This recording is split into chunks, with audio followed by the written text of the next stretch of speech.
Hey everybody, it's your buddy P. Turner, executive producer and host of the Break It Down show. We're live today, and we're doing all right.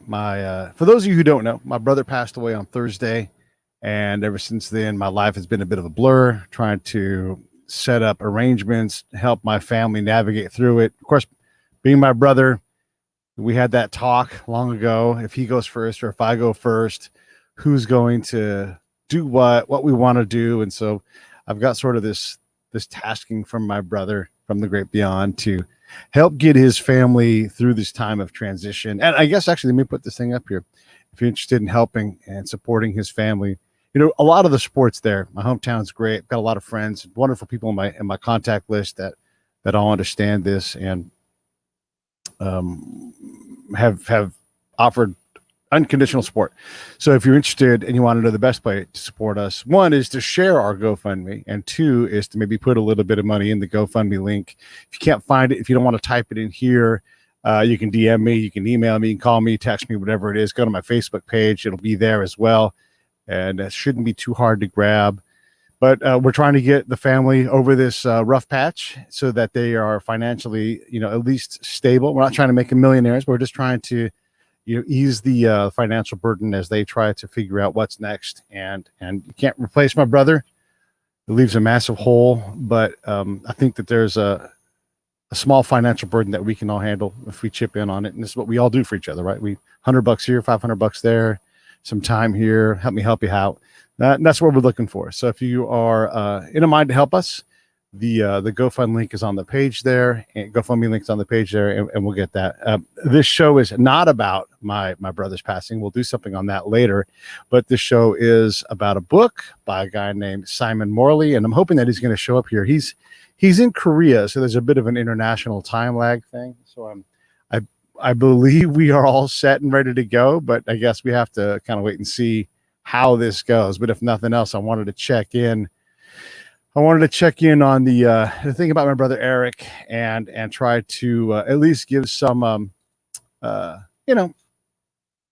give some clarity to what has happened and how we're all doing. We're good. My family's huge. My brother's wife, Angelica, my sister, I always call her my sister, not my sister-in-law, my sister, is a family of four sisters. So I have all of a sudden four sisters now, and they're from Veracruz, Mexico. And so they do things the traditional Mexican family way. And there's a lot of people in the house all the time. And when someone needs help, they come running. And let me tell you, Thanksgiving is crazy. And then a lot of my family, because anytime part of your family is Mormon, a lot of your family is Mormon. A lot of my Mormon side of my family are all great. They're wonderful. They're all supporting. We're all devastated. And they're leaning on their problem with us as well. So we've got these people here.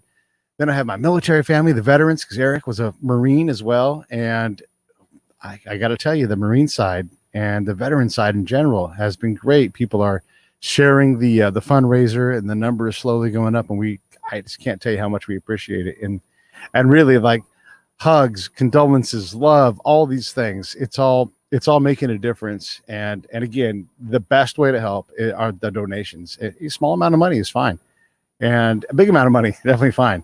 We have a lot of things to figure out. We're trying to keep the family stable, safe in their hometown in Benicia, and I think we can do that by just simply putting it out there and letting people jump in where they can. My brother, I guess you don't want to know, my brother struggled for a long time. He's been unwell for a long time. I saw him about 2 months ago. Not 2 months ago. Well, about a month ago. I saw him. He came out to a lunch. My buddy Phil Green and I were in town in Benicia, and I invited him and my buddy Chuck and my buddy Brian all to get together. And my brother didn't look well. He looked like someone who's sick. I didn't say anything about it. He didn't want to hear about all that stuff, but I just wanted to be with them. And we didn't get enough time, but we had a nice visit. And that's really kind of the best I could hope for in that case. I didn't even get a picture. I'm like, oh, shit, I forgot to get a picture. Well, I'll get it next time. And this wasn't a next time. But he had been struggling for a long time. Way back in the 90s when he was in the Marines, he broke a little bit of his bone off the bottom of his ankle. And that has been painful for the entire time. He's worked through it. He's fought it. He's had it fixed several times. But it just always provided a need for some kind of medication, some kind of numbing of the pain. And, you add in some addiction and those things happen, and just life begins to slowly accumulate. And then I don't know when, maybe about 18 months ago or so, something in his brain, and he's like, I don't know what's going on, but I have these urges, and it was out of his control in a lot of ways, and he was worried about it. We talked a lot about it, but where we ended up now, me, I guess. All right, let me try to do this. And so it was outside of his control, and we wanted to try to get him all the help we could, and we did. We had a therapy dog, psychiatrist, psychologist, everything, and we just were kind of on a path that may or may not have led to his survival. We ran out of time, and he was done suffering and done, from his point of view, done hurting his family and everything else. And so we lost him on Thursday, but it doesn't negate or reduce the incredible things that he did do in his life. He was involved in charity and, oh my God, coaching, and this list is going to get long. I mean, as a kid, he worked with developmentally disabled kids when that could be terrifying for a young kid, but he didn't. He leaned in on it. Anybody who knew my brother well knew what a force he was and what a great guy he was. So even if we don't get Simon on here in this episode, and it looks like that might be the case, we miss him. We miss him. I'd love to see my brother again. I'm hoping that at some point I get some kind of otherworldly visit from him, even if just I can just nod at him and say, hey, we're going to be all right down here, But that's it. That's the basics with Eric. And we're going to do a show and tell a bunch of fun stories about him at some point. So for those of you watching interested in that, definitely look out for that time and just do our best to honor him, honor who he was. And let me tell you, I love him. I love my brother. I miss him. He's hard to get along with sometimes. We're brothers. We're stubborn. And none of that mattered, man. Sometimes we would go a while without talking, but then get right back to it. And heck, we were talking last week and just ran out of time, ran out of life. And at 46, way too young.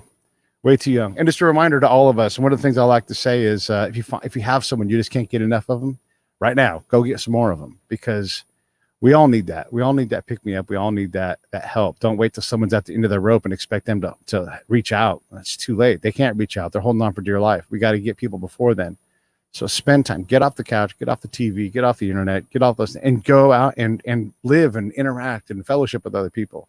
I mean, that's what I would say. You just go out and go live those lives, build rich memories, and got to spend $1 million doing it, but just pay a visit to someone, knock on their door unexpectedly. Hey, thought about you, thought I'd drop in, have a coffee with them, whatever.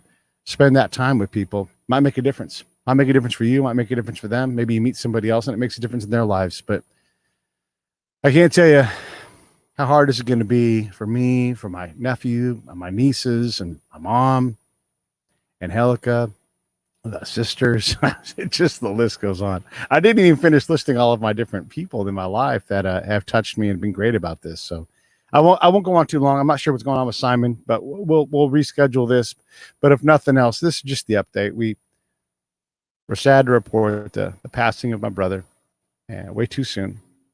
But he did a great job in setting up a family full of love, a house that is just warm. I can't tell you. You guys got to come over sometime and hang out at my sister and Helica's and Eric's house, because they've built a beautiful home full of loving people. And right now, it's bustling. I was there this morning. Well, I was there yesterday. I left home this morning up in Benicia. I'm down at my home in Orange County, but it's a madhouse, and I love it. It's my kind of madhouse. It's people and kids and dogs and cats, everything, all running around. Great food all the time, and I can't wait to get back up there. I can't wait to celebrate my brother's life. When we get all of the plans and everything figured out, we'll for sure share something and let you know, and throw the biggest party that we're able, and do it at a time where a lot of people can come. Kind of weird with COVID, kind of weird with hard to fly right now, kind of weird with holidays coming up. How do we figure it out? We don't know yet, and we're trying to make the best decision we can. And we got a couple of decisions ahead of that too that we got to work out on. But that's the basics. So I guess I'll just I'll sign off here, and we'll work on getting Simon on again later. It's that'll be great. I'm excited to talk about his book. It's the history of the rose and what it means in all these different cultures. And I see Marion Britt, by the way, and Jacques. Thank you for commenting. We put your comments up here. Marion's known Eric. Marion was at another tragic moment in Eric's life, the passing of Danny DeMars. She was right there with my brother and Josh. We'll have Josh on the show soon. And let's just celebrate. Let's celebrate life. Celebrate your friends. Again, those people you can't get enough of, go get some of them and go spend some time together. It's my brother would want you to do. It's what I want you to do. Go out there and live. All right, everybody. I'll rebook Simon. We'll come back, and thanks everybody for listening. Please contribute. Here's that link one more time. Here's that link right there. And that D09F7040. Put that in your browser or just type Eric J. Turner into GoFundMe and it'll come up. Facebook, it'll come up. But that's the best way to help. And you guys can count on me for help. Always ready to do it. Everybody go to savethebrave.com. That's where we try to stop veteran suicide. And let's all work on this stuff together. All right, everybody have a great day. Be the best version of you want to be today. And it'll be good enough for me.